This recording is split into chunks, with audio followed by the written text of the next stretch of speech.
राजस्थान में 5 करोड़ से ज्यादा मतदाता 3 दिसंबर को आने वाले चुनावी नतीजों का बेसब्री से इंतजार कर रहे हैं।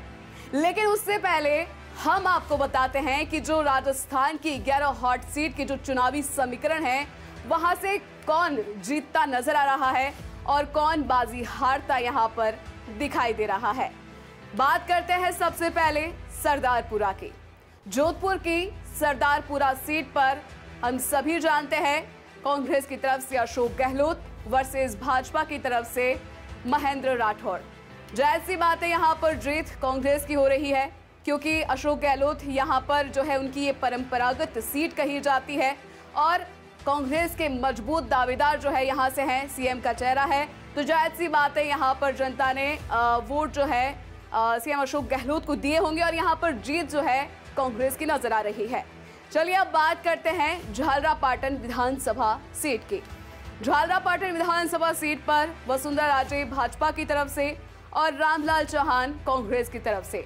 देखिए, सरदारपुरा और झालरापाटन विधानसभा सीट को लेकर बात करें तो झालरापाटन में जहां एक तरफ हमेशा कांग्रेस की तरफ से अपना उम्मीदवार बदला जाता है, इस लिहाज से कि हो सकता है कि वो प्रत्याशी मजबूत हो, लेकिन यहां पर चूंकि सीट जो है परंपरागत तौर पर वसुंधरा राजे की है और इसलिए हमेशा वही जीतती है। और समान स्थिति अगर हम बात करें सरदारपुरा विधानसभा सीट की है, जहां पर भाजपा की तरफ से हर बार एक नया प्रत्याशी खड़ा किया जाता है, लेकिन यहां पर जीत जायज बात है कि अशोक गहलोत की होती आई है।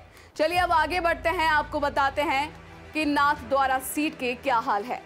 नाथद्वारा सीट से इस बार जो है सीपी जोशी, जो कि उनकी परंपरागत सीट है और इस बार भी बतौर प्रत्याशी इस सीट पर नजर आए हैं, लेकिन इनके सामने अगर हम बात करें तो पहली बार विश्वराज सिंह मेवाड़ को भाजपा की तरफ से खड़ा किया गया है।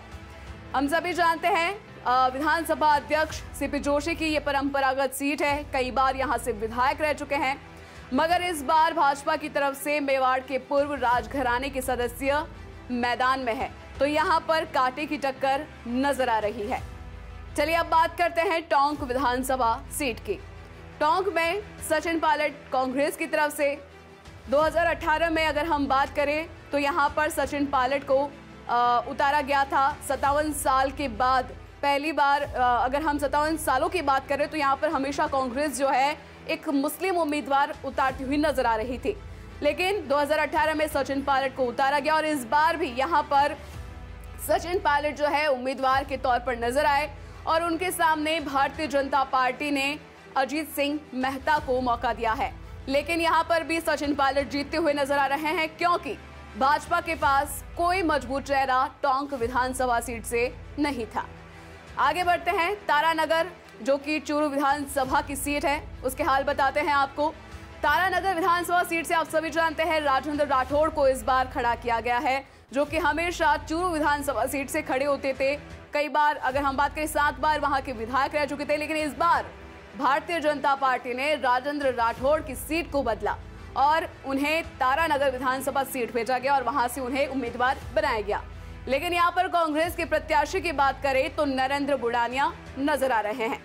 मतदान से पहले अगर हम हालांकि यहां से इस सीट के समीकरण को लेकर बात करें तो मतदान से पहले राठौड़ ने यहां जातिगत समीकरणों को साधने की पूरी कोशिश की थी और इस वजह से यहां का जो मामला है वो टाई बताया जा रहा है, यानी 50-50 का जो है मामला यहां पर बताया जा रहा है। चलिए आगे बढ़ते हैं, आपको बताते हैं लक्ष्मणगढ़ सीट के हाल।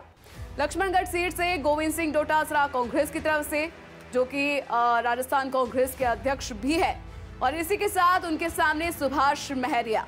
सुभाष महरिया हम सभी जानते हैं, उन्होंने जो टिकट वितरण हुए थे उससे कुछ वक्त पहले ही जब देखा कि उन्हें टिकट नहीं मिला कांग्रेस की तरफ से, तो उन्होंने भारतीय जनता पार्टी ज्वाइन की और यहाँ पर सुभाष महरिया को गोविंद सिंह डोटासरा के सामने लक्ष्मणगढ़ विधानसभा सीट से उतारा गया। लेकिन आपको बता दें, अपने विकास कार्यों की वजह से यहाँ पर डोटासरा को लाभ मिलता नजर आ रहा है और चूंकि सीकर को जो है संभाग बनाया था, तो कहीं ना कहीं एक वो फैक्टर भी यहाँ पर काम कर सकता है।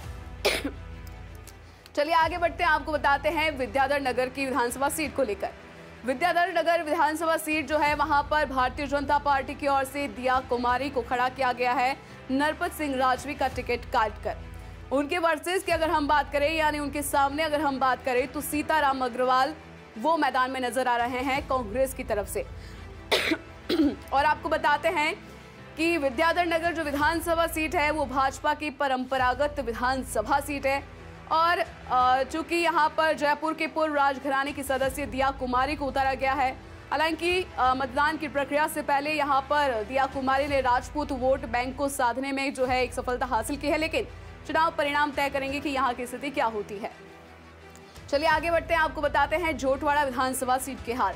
झोटवाड़ा से राज्यवर्धन सिंह राठौड़ और उनके सामने अभिषेक चौधरी नजर आ रहे हैं।